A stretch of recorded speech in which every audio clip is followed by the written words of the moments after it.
This morning we woke up to the news that 3,000 flights had been canceled. So when I say I'm glad to be here, you're probably feeling much the same way. It's a blessing to be present together tonight. Especially because at noon we were having a meeting to decide whether we should close the cathedral to in-person worship during the next few days. So that's the world that we live in. So even though we come to this holy place, we walk in those beautiful doors, that's the world that's just outside. And so tonight, I ask you to think about a question. How can we become more joyful? The graffiti artist Banksy has an exhibit at the Legion of Honor right now. When he was 18 years old, he spent a night trying to paint in bubble letters, "Late Again," on the outside of a passenger train. When the police showed up, everybody scattered, and he went through this thorn bush and he got badly scraped up. The rest of his friends managed to get back to the car, and they just took off without him. And for over an hour, Banksy was under a dump truck, hiding out with oil dripping down on his face as he listened to the police officers walking back and forth just beyond him. He was trying to think about how he might cut his painting time in half when he looked up and he saw the stenciled plate on the bottom of the fuel tank. He realized that from then on, that would be his style of art. It would be a massive version of this, like 3-foot-high letters. Finally, he got home, he crawled into bed with his girlfriend, and he told her that he had had an epiphany. And she told him to stop taking drugs because it's bad for your heart. Last year felt a little bit like when Banksy was escaping through the thorn bushes, and this year feels a lot like we're lying underneath a massive dump truck with oil dripping on our face. The pandemic leaves us with a question, and the question is, are we going to have an epiphany, or will what happened to us just be wasted? Now, every year the cathedral has a theme, and I love the fact that the bishop always preaches on the theme. So I don't know if he's going to preach on the theme later tonight, but I'm looking forward. Okay, good. Got the thumbs up from the bishop. But our theme this year is the year of healing.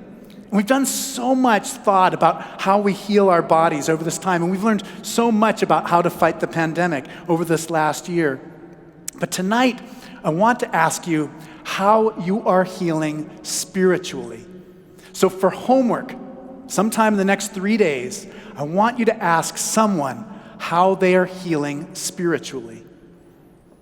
On this holy night, when the angels draw near, bringing great news, great joy, news of great joy, I want to consider 3 suggestions for living more joyfully. The first suggestion is try to stay out of your own way. A lot of people I know formed a picture of who God was when they were 10 years old, and although their views on virtually everything else have grown and changed along with them, their picture of God is the same that they had when they were 10 years old. All of us are changing, and our faith has to grow along with us.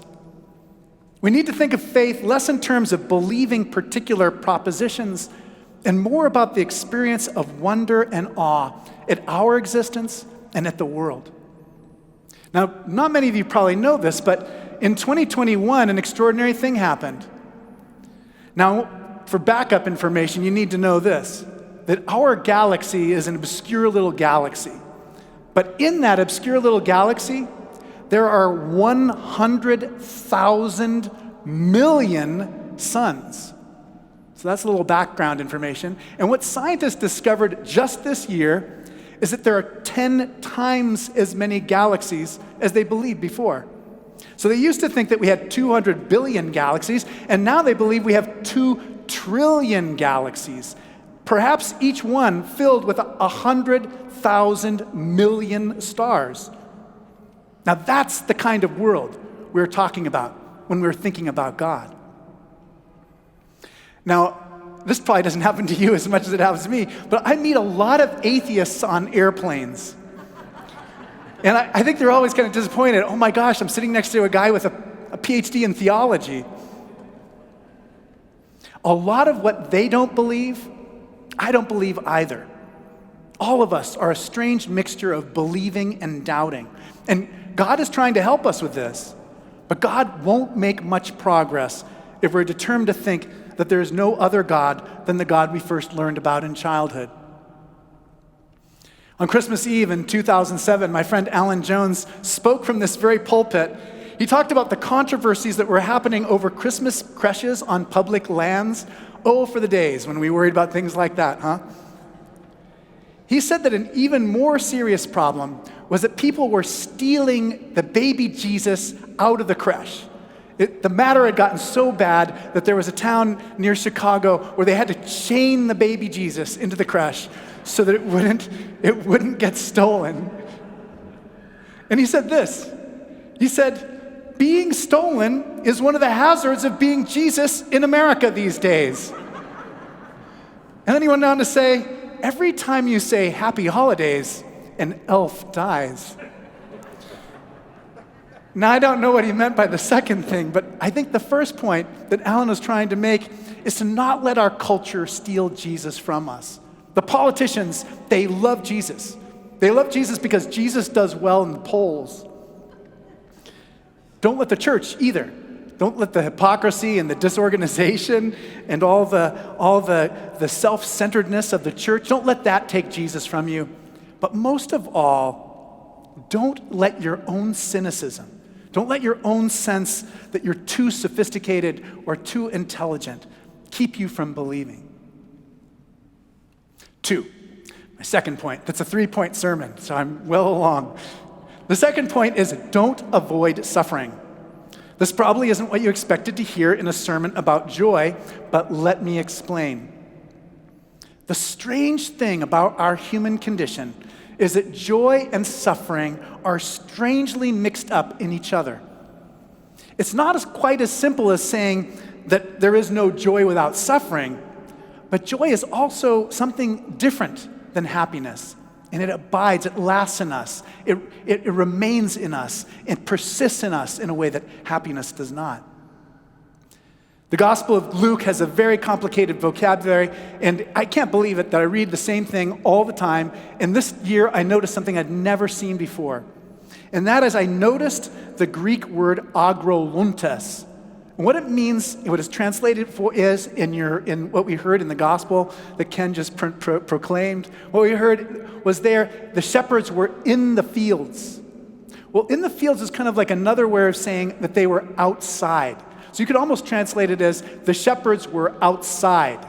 And in a way, the whole gospel of Luke is deeply concerned about who is on the outside. The angel literally appears to the people who are the outsiders. Now, according to Luke, Jesus shows special concern for the poor. And when I say the poor, I don't just mean people who don't have any money. It also means people who are of low social status, women or children. It means people who are of a different ethnicity. It means people who are regarded as unclean because they're lepers or because of a disability. It even includes people who, through their own choice, have chosen forms of life that put them outside of decent society. Maybe they're tax collectors or Roman soldiers or prostitutes. These are the outsiders. And you can think of who the outsiders are today. It's probably pretty obvious to you. But these are the outsiders who Jesus invites to the banquet. Now, if you don't feel like you quite fit in this place, like if you don't know all the words, you don't know when to stand up or how to sing the songs, you fit in too. You're one of those outsiders that Jesus loved so much. Jesus, the whole story is about outsiders. Not only does Jesus invite all of them to his banquets, Jesus tells this great story about 2 brothers. One brother basically asks for his inheritance early, and he goes off to Las Vegas and he blows through all the money. He comes back and asks for forgiveness from his father, and his father rushes because his father loves him so much. His father puts on the best robe they have, puts a ring on his finger, has a huge party for him, and the other brother is jealous. And Jesus says, that is what life is like, where for God is inviting everyone in. And for the people who are already feel like they're in, it's a problem.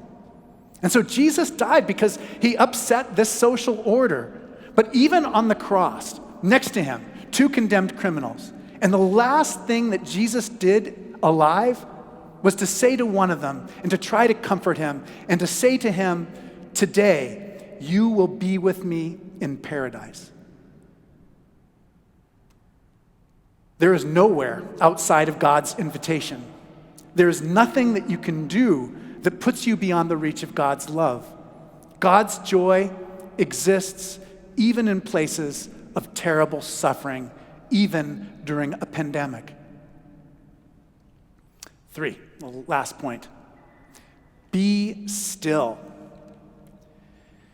So if joy is not getting everything you want all the time, if it is not successfully avoiding suffering, then what is it? Because the book of Psalms says that we're supposed to be joyful. Psalm 100 says, "Be joyful in the Lord, all you lands." Well, life is movement in time. And as we're witnessing with the Omicron variant, we are always responding to change.